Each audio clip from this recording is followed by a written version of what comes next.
नमस्कार फ्रेंड्स। मेरा नाम है डॉक्टर जयवीर शाह और आपका स्वागत है learn pattern and on YouTube channel पर।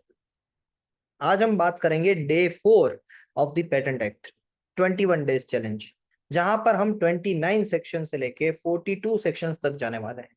इससे पहले हमने 1 to 28 सेक्शंस कवर किए थे।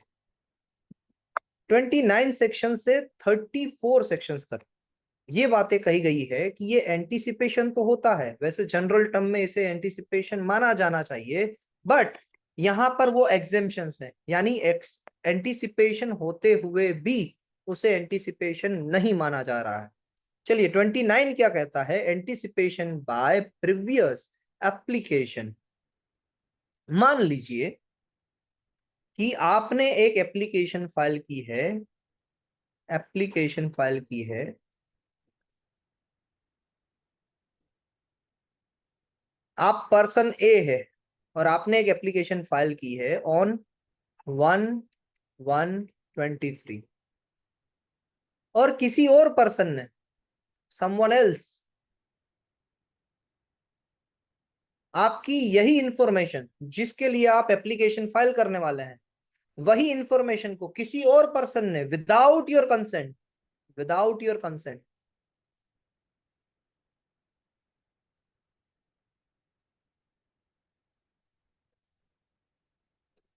आपकी एप्लीकेशन को पब्लिश कर दिया है। कब कर दिया है? कभी भी 1/1/23 से पहले कभी भी।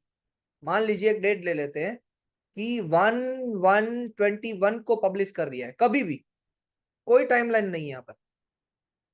मगर क्या होना चाहिए कि पर्सन ए को पता नहीं है कि पर्सन बी ने पब्लिश कर दिया है, पर्सन ए की कंसेंट लिए बगैर पब्लिश कर दिया है, और आपके पास ये प्रूफ है कि ये जो इंफॉर्मेशन है इसको मैंने ही बनाया है। इंफॉर्मेशन यानी ये जो इन्वेंशन है इसको मैंने ही बनाया है।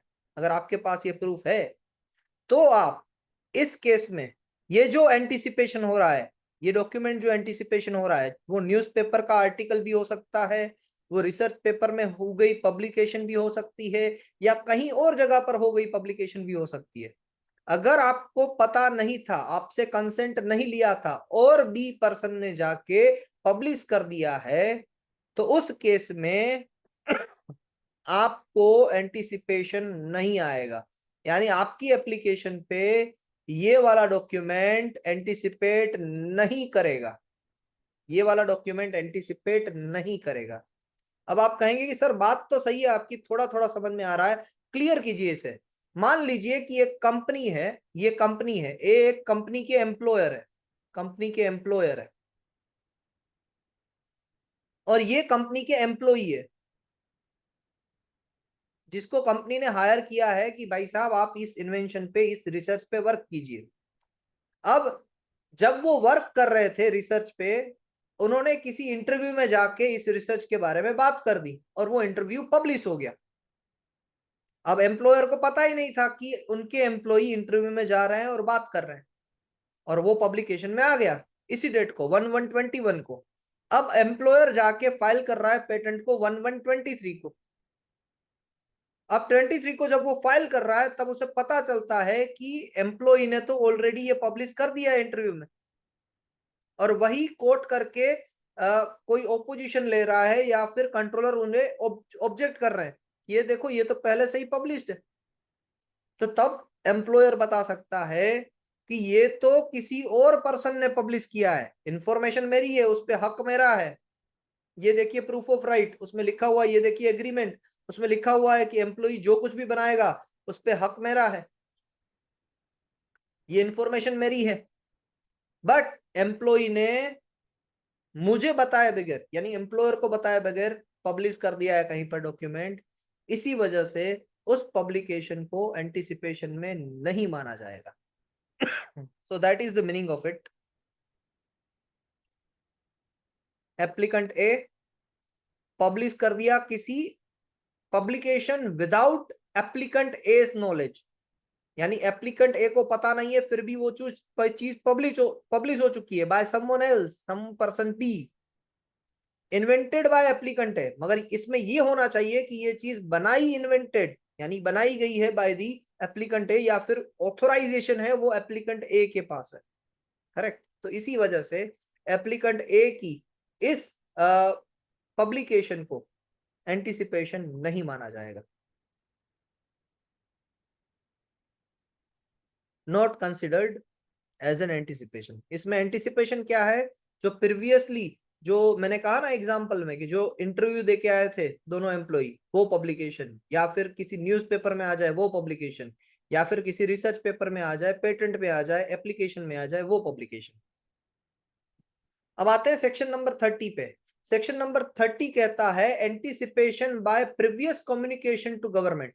मान लीजिए कि मैंने या आपने एक एप्लीकेशन फाइल की, आप है पर्सन ए, आपने एक एप्लीकेशन फाइल की ऑन 1/1/23, और ये एप्लीकेशन की पूरी ग्रांट आपको मिली है गवर्नमेंट से।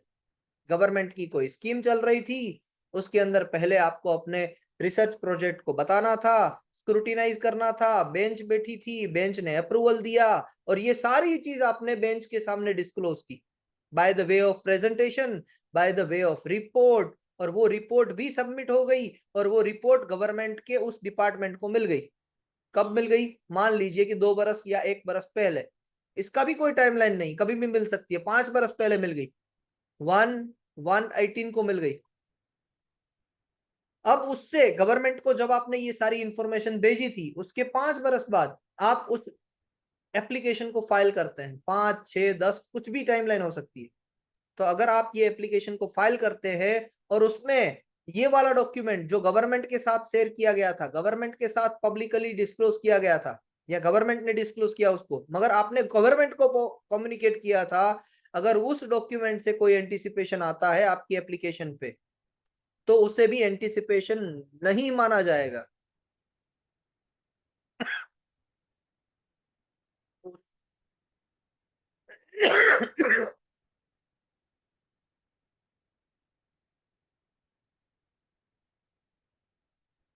तो उसे भी एंटिसिपेशन नहीं माना जाएगा। बस यही बात है सेक्शन नंबर 30 में।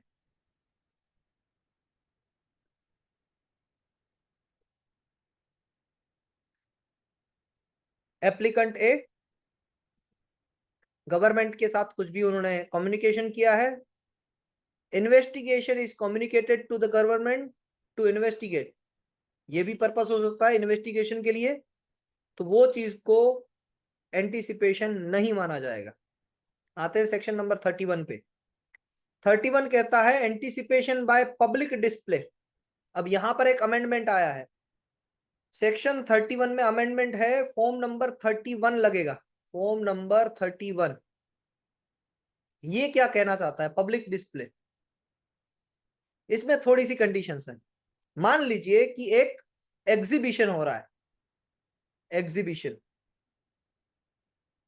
कब हो रहा है, 1/1/23 को। आप कहेंगे सर आपको 1/1/23 बहुत अच्छी लगती है डेट। जी हाँ लगती है, वही मेरे दिमाग में सबसे पहले आती है।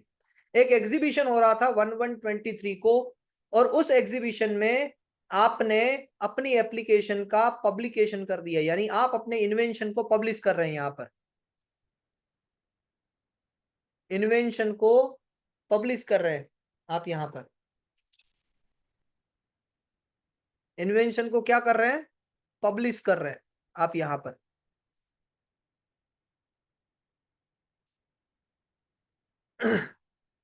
अब आपने ये पब्लिकेशन जो की, अभी तक आपने कोई पेटेंट फाइल नहीं की है।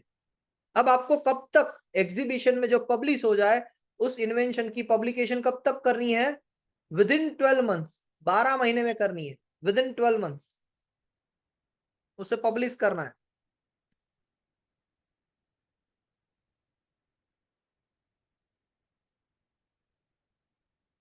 12 महीने में उसे पब्लिश करना है, हाँ ये टाइमलाइन है। तो आपने 12 महीने के अंदर अंदर, यानी आपने पेटेंट एप्लीकेशन फाइल कर दी कब तक, 1/1/24 तक, तो आपको एंटिसिपेशन नहीं माना जाएगा। ये एंटिसिपेशन बाय पब्लिक डिस्प्ले नहीं माना जाएगा एंटिसिपेशन। अदरवाइज अगर 1/1/24 से बाद में आप अगर फाइल करते हो तो उसे एंटिसिपेशन माना जाएगा।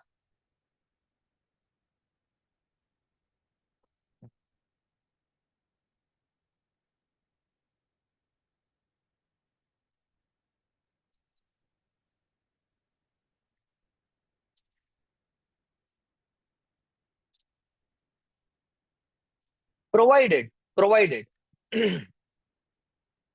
कि ये जो एग्जीबिशन है वो इंडियन ऑफिशियल गेजेट में लिखा गया हो, ये जो एग्जीबिशन है वो इंडियन ऑफिशियल गेजेट में फाइल्ड किया गया हो, उसका एंट्री की गई हो, तभी जाके ये एग्जीबिशन वैलिड माना जाएगा, अदरवाइज इस एग्जीबिशन को वैलिड नहीं माना जाएगा। तो ये बात लिखी है किसमें, सेक्शन नंबर 31 में, कि जब आप एप्लीकेशन फाइल कर रहे हो तब आपको फॉर्म नंबर 31 भी फाइल करना पड़ेगा, और फॉर्म नंबर 31 में ये इंफॉर्मेशन भी होनी चाहिए कि ये जो एग्जीबिशन था जिसमें आपने पब्लिक डिस्प्ले किया था वो आज से 12 महीने के अंदर अंदर है।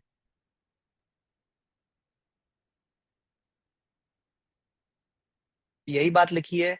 एप्लीकेंट एप्लीकेशन ए या फिर ट्रू एंड फर्स्ट इन्वेंटर जो एप्लीकेशन कर रहे हैं उसने पहले डिस्प्ले किया है एक एग्जीबिशन में जो ऑफिशियली नोटिफाइड है इन official gazette of India.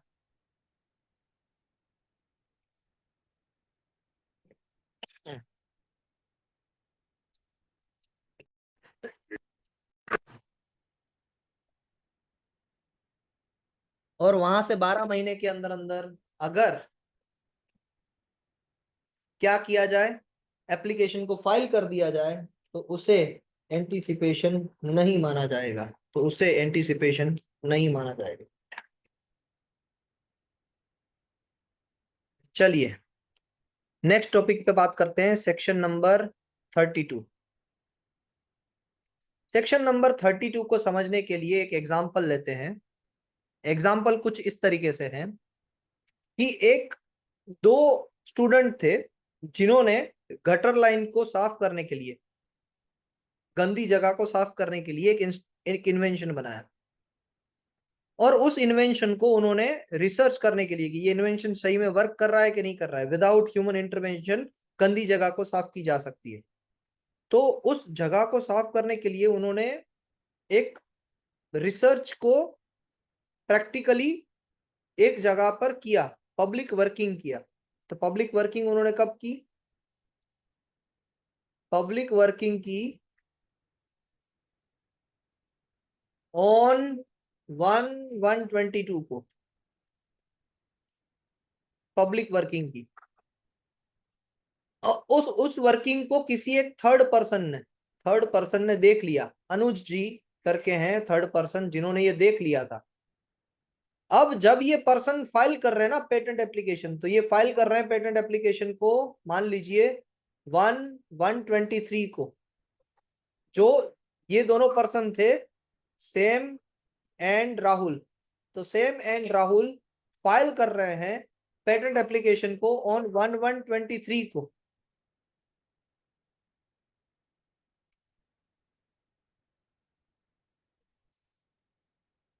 Patent application को फाइल कर रहे हैं 1/1/23 को। तो ये 12 महीने के अंदर अंदर उन्होंने फाइल कर दिया, सही बात है। एंड ये जो अनुज जी हैं वो अगर ओपोज करते हैं बाद में कि देखो देखो सर, मैंने तो है ना ये एप्लीकेशन फाइल होने से पहले, एक बरस पहले सेम एंड राहुल को ये पब्लिकली वर्किंग करते हुए देखा था, तो इनका जो देखना है उसे एंटिसिपेशन नहीं माना जाएगा, क्योंकि पब्लिक वर्किंग से with in 12 months same and Rahul ने एप्लीकेशन फाइल कर दी है। तो पब्लिक वर्किंग से भी विंडो पीरियड मिलता है 12 मंथ का, जब तक आप एप्लीकेशन फाइल कर सकते हैं। यह भी बात क्लियर है। अब बात करते हैं सेक्शन नंबर 33 की। सेक्शन नंबर 33 कहता है कि पहले आप प्रोविजनल स्पेसिफिकेशन फाइल कर दो, सबसे पहले आप प्रोविजनल स्पेसिफिकेशन फाइल कर दो, उसके बाद में आप कुछ भी रिसर्च पेपर पब्लिश करो। पहले आपको क्या करना है, पहले प्रोविजनल फाइल कर दो, फिर आप कहीं पर भी पब्लिकेशन करो, किसी रिसर्च पेपर में पब्लिश हो जाए, कोई non patent literature patent literature में पब्लिश हो जाए, तो वो एंटीसिपेशन नहीं माना जाता है, प्रोवाइडेड आपने प्रोविजनल स्पेसिफिकेशन का with in 12 month complete specification file कर दिया है। तो इट इज रिकमेंडेड, पेटेंट में ये रिकमेंड किया जाता है। काफी मेरे पास भी काफी ऐसे कस्टमर्स आते हैं, वो बोलते हैं कि सर मैं पहले रिसर्च पेपर पब्लिश कर लूं फिर पेटेंट फाइल करूंगा। मैं कहता हूं उन्हें ऐसा मत कीजिए, इट इज नॉट अलाउड, ऐसा हो ही नहीं सकता है। पहले पेटेंट एप्लीकेशन फाइल कीजिए, प्रोविजनल फाइल कर दीजिए। तो कहते हैं कि सर प्रोविजनल फाइल हो जाएगी तो फिर वो मेरे रिसर्च पेपर को कहीं इन्फ्रिंज ना कर दे, एंटिसिपेट ना कर दे। मैं बोलता हूं कि नहीं, प्रोविजनल का कभी भी एंटिसिपेशन नहीं हो सकता है, क्योंकि प्रोविजनल कभी भी पब्लिश ही नहीं होती है। तो पहले प्रोविजनल फाइल करो फिर रिसर्च पेपर पब्लिश करो, ताकि रिसर्च पेपर में भी प्रोविजनल का कोई एंटिसिपेशन ना आए और प्रोविजनल एप्लीकेशन को भी रिसर्च पेपर का कोई एंटिसिपेशन ना आ सके, आपकी एप्लीकेशन को भी रिसर्च पेपर का कोई एंटिसिपेशन ना आ सके। तो that is written under section number 33 which is very much clear. Section number 34 कहता है, सिंपल सी बात है कि सेक्शन नंबर 29, 30, 31 एंड 32, 32 तक ही, हाँ 33 नहीं, 33 में तो हमने ऑलरेडी प्रोविजनल फाइल करके रखा था फिर पब्लिकेशन करने गए। इसके अलावा सारी चीजों में हमने फाइल बाद में किया, पहले सारी चीजें एंटिसिपेशन वाली हो रही है। तो सेक्शन 29, 30, 31 एंड 32 के अंदर कोई भी एंटिसिपेशन नहीं होगा और कंट्रोलर इसे रिफ्यूज भी नहीं कर सकते ग्रांट देने से, अगर सेक्शन 29, 30, 31 एंड 32 के अंदर आपकी एप्लीकेशन आती है तो।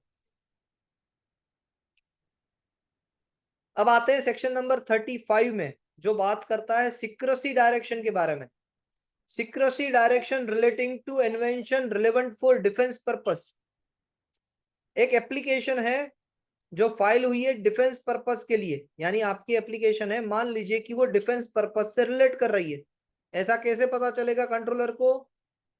कंट्रोलर को पता चल सकता है क्योंकि कंट्रोलर को सेंट्रल गवर्नमेंट ने कुछ स्पेसिफिकेशंस दिए होते हैं कि अगर आपकी पेटेंट एप्लीकेशन इस स्पेसिफिकेशन के अंदर फॉल हो रही है तो आपकी स्पेसिफिकेशन पे डिफेंस के आरोप लग सकते हैं, यानी आपकी एप्लीकेशंस डिफेंस से रिलेट हो सकती है। तो उस केस में कंट्रोलर चाहे तो आपकी एप्लीकेशन की पब्लिकेशन को रिस्ट्रिक्ट कर सकते हैं एंड उस रिस्ट्रिक्शन का नोटिस वो सेंट्रल गवर्नमेंट को भेज सकते हैं। और सेंट्रल गवर्नमेंट अगर मानती है कि हाँ आपका एप्लीकेशन रिलेट कर रहा है डिफेंस को, तो आपके पब्लिकेशन को रिस्ट्रिक्ट किया जा सकता है because of the secrecy direction. इसे कहते हैं सिक्रेसी डायरेक्शन का इम्पोज होना। इसको हमने पहले एक बार और रिमेंबर किया था, कब? सेक्शन नंबर 11A में, कि अगर आपकी एप्लीकेशन का पब्लिकेशन कब कब नहीं हो सकता है, उसमें एक रीजन था जब आपकी एप्लीकेशन पे सिक्रेसी डायरेक्शन इम्पोज हो तब। तो यही है वो रिलेवेंट सेक्शन जो कहता है कि आपकी एप्लीकेशन पे सिक्रेसी डायरेक्शन इम्पोज हो रहे हैं। करेक्ट? अब अगर सिक्रेसी डायरेक्शन से रिलेट नहीं कर रहा है, ऐसा कंट्रोलर का मानना है,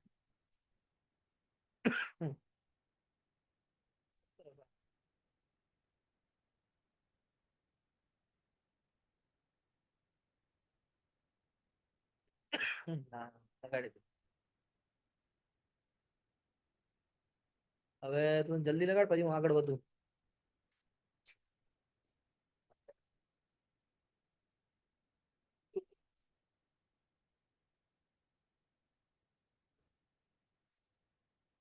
करतो जाऊं मारू कंटिन्यू।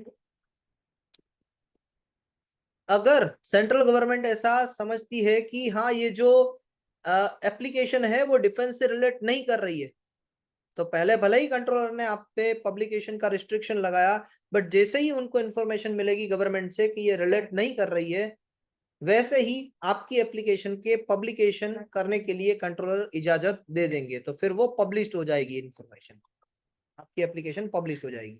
ये बातें लिखी गई है सेक्शन नंबर 35 में। अब हम आते हैं सेक्शन नंबर 36 में। सेक्शन नंबर 36 कहता है secrecy direction to be periodically reviewed. Secrecy direction को पीरियडिकली रिव्यू किया जाता है, रिव्यू किया जाता है। નીચે જો ઓલો ઘસાય છે અને પછી ઘસાય આમ નીચે ને ઓલું ગરમ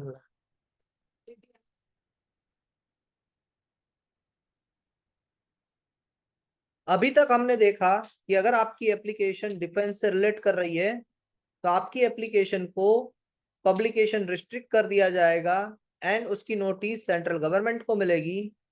अब सेंट्रल गवर्नमेंट अगर समझती है कि आपकी एप्लीकेशन रिलेट कर रही है तो उसका रिस्ट्रिक्शन जारी रहेगा। अगर सेंट्रल गवर्नमेंट ये मानती है कि रिस्ट्रिक्शन हटा देना चाहिए तो पब्लिकेशन के लिए एप्लीकेशन आगे बढ़ेगी। अब यहां पर हमें मानना पड़ेगा 36 में हमारा प्रीफेस ये होगा कि आपकी एप्लीकेशन पे सिक्रेसी डायरेक्शन लग गया है। सेंट्रल गवर्नमेंट ने भी कहा है कि हाँ अभी फिलहाल इस दिन के लिए ये सिक्रेसी डायरेक्शन के परव्यू में आती है आपकी एप्लीकेशन, तो लगा दीजिए सिक्रेसी डायरेक्शन। अब जो एप्लीकेंट है उसके पास क्या क्या रास्ते बचते हैं, तो एप्लीकेंट अपना जस्टिफिकेशन दे सकता है, कंट्रोलर को रिक्वेस्ट कर सकता है।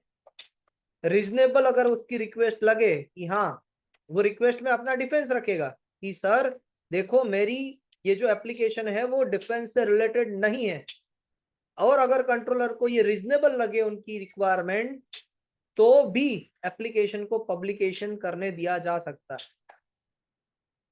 या फिर सेंट्रल गवर्नमेंट हर 6 महीने में अपने सिक्रेसी डायरेक्शन जिन जिन पे की है एम्प्लॉय उस एप्लीकेशन को रिवाइज करेगी, हर 6 महीने में रिव्यू करेगी। इसी को कहते हैं पीरियोडिकल रिव्यू। हर 6 महीने में सेंट्रल गवर्नमेंट रिव्यू करेगी कि whether this application is still need to be under secrecy direction और नॉट। इसका मतलब सिंपल सा है, मान लीजिए कि at the time of second world war जो वॉकी टॉकी यूज होते थे, उस वॉकी टॉकी का सेकंड वर्ल्ड वॉर के टाइम पे सिक्रेसी डायरेक्शन में रखना जरूरी था। बट जैसे ही सेकंड वर्ल्ड वॉर खत्म हो गए उसके बाद में सेकंड वर्ल्ड वॉर के जो इंस्ट्रूमेंट यूज हुए थे उसको सिक्रेसी डायरेक्शन में रखने की कोई जरूरत नहीं है। इसी वजह से तो आफ्टर सेकंड वर्ल्ड वॉर हमारे पास मोबाइल फोन डिवाइसेस अवेलेबल है। तो ये होता रहता है कि हर 6 महीने में या 12 महीने में सेंट्रल गवर्नमेंट ये चेक करती है कि जिस इन्वेंशन को सिक्रेसी डायरेक्शन में रखा गया था क्या उसे अभी भी रखा जाना चाहिए कि नहीं। और सेंट्रल गवर्नमेंट अगर इस व्यू में है कि नहीं रखना चाहिए तो 6 महीने के बाद वो कंट्रोलर को इन्फॉर्म करेगी कि अब इस एप्लीकेशन से सिक्रेसी डायरेक्शन हटा दीजिए। और जैसे ही कंट्रोलर को ये इंफॉर्मेशन मिले as per rule number 72 within 15 days वो इंफॉर्मेशन एप्लीकेंट को भेजनी है कंट्रोलर को एंड उस एप्लीकेशन को पब्लिकेशन के लिए आगे बढ़ाना है। और एक चीज हो सकती है जब पब्लिश हो सकती है आपकी एप्लीकेशन अगर सिक्रेसी डायरेक्शन में है तो वो है थर्ड पॉइंट के अगर कोई एप्लीकेंट आउटसाइड इंडिया से है एप्लीकेशन में, अगर उस एप्लीकेशन को सिक्रेसी डायरेक्शन में रखा गया है और वो एप्लीकेंट आउटसाइड इंडिया से है तो उस एप्लीकेशन को पब्लिश कर दिया जाएगा क्योंकि वो एप्लीकेंट आउटसाइड इंडिया का है। इट मींस इंडिया के बाहर ऑलरेडी इंफॉर्मेशन अवेलेबल है तो उसको सीक्रेसी में रख के भी कोई फायदा नहीं मिलेगा। तो ये सारी बातें लिखी गई थी सेक्शन नंबर 36 में। आगे बढ़ते हैं सेक्शन नंबर 37 के लिए। ये 15 दिन वाला क्लोज मैंने आपको बता दिया कि जैसे ही सेंट्रल गवर्नमेंट कंट्रोलर को बताएगी कि इस पे से सिक्रेसी डायरेक्शन हटा देना चाहिए तो वो information within 15 days as per rule number 72 applicant को कंट्रोलर भेज देंगे। अब आती है बात सेक्शन नंबर 37 की कंसिक्वेंसेस ऑफ सिक्रेसी डायरेक्शन, यानी अगर आपकी एप्लीकेशन पे सिक्रेसी डायरेक्शन लगे हुए हैं तो कंट्रोलर क्या क्या चीज नहीं कर सकते हैं या क्या क्या कंसिक्वेंसेस उसके साथ हो सकते हैं। तो पहला कॉन्सिक्वेंसेस, अगर किसी भी एप्लीकेशन पे सिक्रेसी डायरेक्शन लगा हुआ है तो कंट्रोलर उसे ग्रांट देने से रिफ्यूज नहीं कर सकते हैं।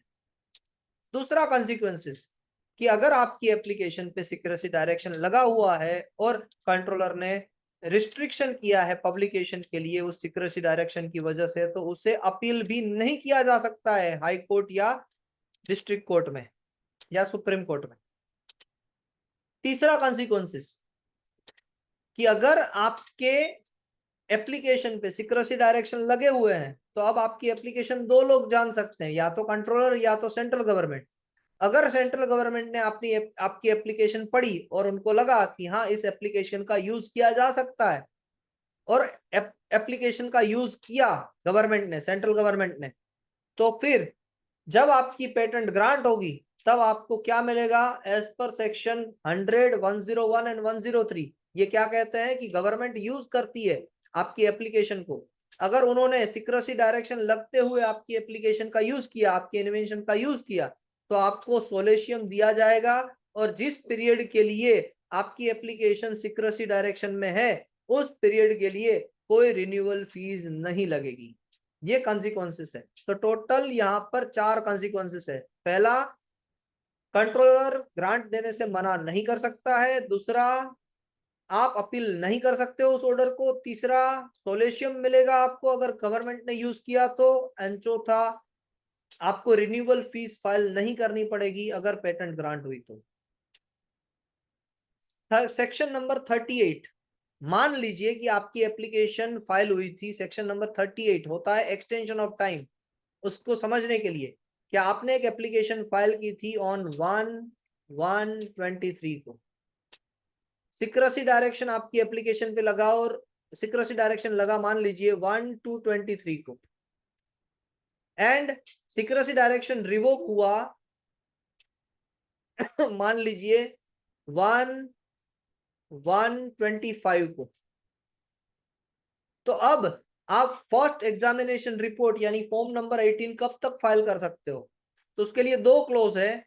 या तो यहां से 6 महीने, 6 month from secrecy direction revocation, तो क्या होगा 1/7/25, या फिर 31 month from the priority date. ये क्या होगी, 23 के बाद 24, 12 महीने, 24 के बाद 25 और 12 महीने, और 26 और 12 महीने, यानी 36 महीने होंगे 1/1/27 को, और उसमें से 5 महीने निकाल दें तो 1 गया, 12 गया, 11 गया, 10 गया और 9 गया, तो 1/8/26 तक 31 महीने होते हैं।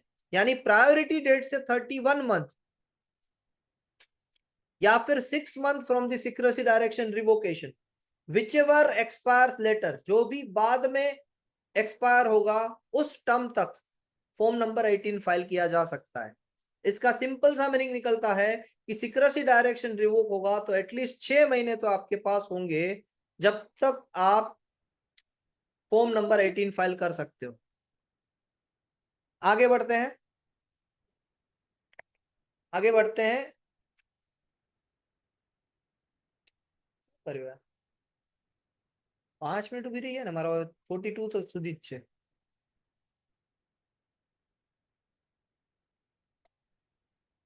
अब आता है सेक्शन नंबर 39। 39 सेक्शन बहुत ही इंपॉर्टेंट है और इसे कहा जाता है foreign filing. Resident not to apply for patent outside India without prior permission. इसका सिंपल सा मतलब है resident of India. Resident of India यानी यूएसए से कोई पर्सन अगर इंडिया में कोई कंपनी ओपन करता है और इंडिया में रिसाइड करके कोई इन्वेंशन बनाता है तो उसे भी रेसिडेंस ऑफ इंडिया माना जाएगा, रेसिडेंट ऑफ इंडिया। या फिर कोई इंडियन सिटीजन है, हम जैसे कि हम लोग हैं, हम इंडियन सिटीजन है, अगर हमें भी कोई एप्लीकेशन बाहर फाइल करनी है तो it is rule in India कि पहले, it is as per act कि पहले हमें इंडिया में फाइल करना पड़ेगा। सेक्शन 39 यही कहता है कि पहले हमें एप्लीकेशन इंडिया में फाइल करनी पड़ेगी।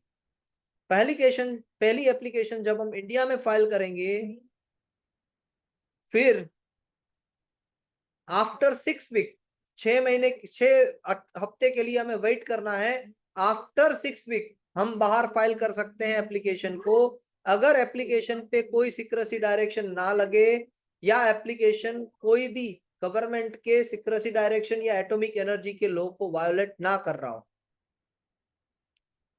तो आफ्टर 6 वीक, ऐसा समझ लीजिए मोटा मोटा यही कंक्लूजन है कि पहली एप्लीकेशन इंडिया में फाइल करो और उसके बाद में 6 हफ्ते के बाद आफ्टर 6 वीक आप उस एप्लीकेशन को फाइल कर सकते हो आउटसाइड इंडिया, फिर आपको कोई दिक्कत नहीं होगी।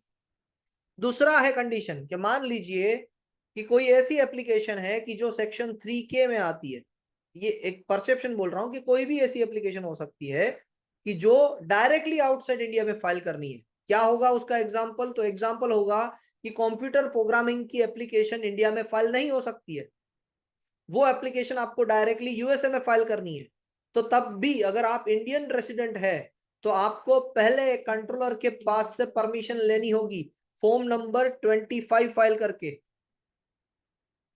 और अगर आपकी एप्लीकेशन डिफेंस से या एटॉमिक एनर्जी से कोरिलेट नहीं करती है और आपने फॉर्म नंबर 25 फाइल करके फॉरेन फाइलिंग यानी पहले ही बाहर के देश में फाइल कर दिया करना चाहते हैं, फर्स्ट फाइल करना चाहते हैं बाहर के देश में, तो फॉर्म नंबर 25 फाइल कीजिए, वेट कीजिए 21 डेज का।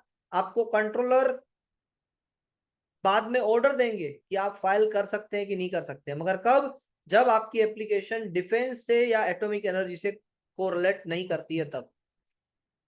तो अगर आपको डायरेक्टली आउटसाइड इंडिया फाइल करना है तो आपको क्या करना होगा, आपको फॉर्म नंबर 25 फाइल करना होगा और 21 डेज के लिए रुकना होगा, वेट करना होगा, फिर ही जाके आप आउटसाइड इंडिया फाइल कर सकते हो। और ये भी 21 डेज कब स्टार्ट होंगे, जब आपकी एप्लीकेशन पहले तो कंट्रोलर के पास जाएगी, कंट्रोलर को ऐसा लगा कि आपकी एप्लीकेशन डिफेंस से या एटॉमिक एनर्जी से रिलेटेड है, तो कंट्रोलर सेंट्रल गवर्नमेंट को भेजेंगे। सेंट्रल गवर्नमेंट जब अपना डिसीजन कंट्रोलर को भेजेंगे तो उस डिसीजन से 21 डेज काउंट होंगे।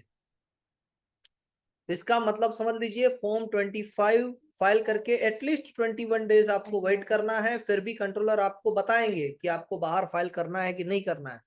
उसके डिसीजन के बाद ही, कंट्रोलर के डिसीजन के बाद ही आप बाहर फाइल कर सकते हैं। यही बात लिखी गई है सेक्शन नंबर 39 में। अब हम आते हैं सेक्शन नंबर 40 पे।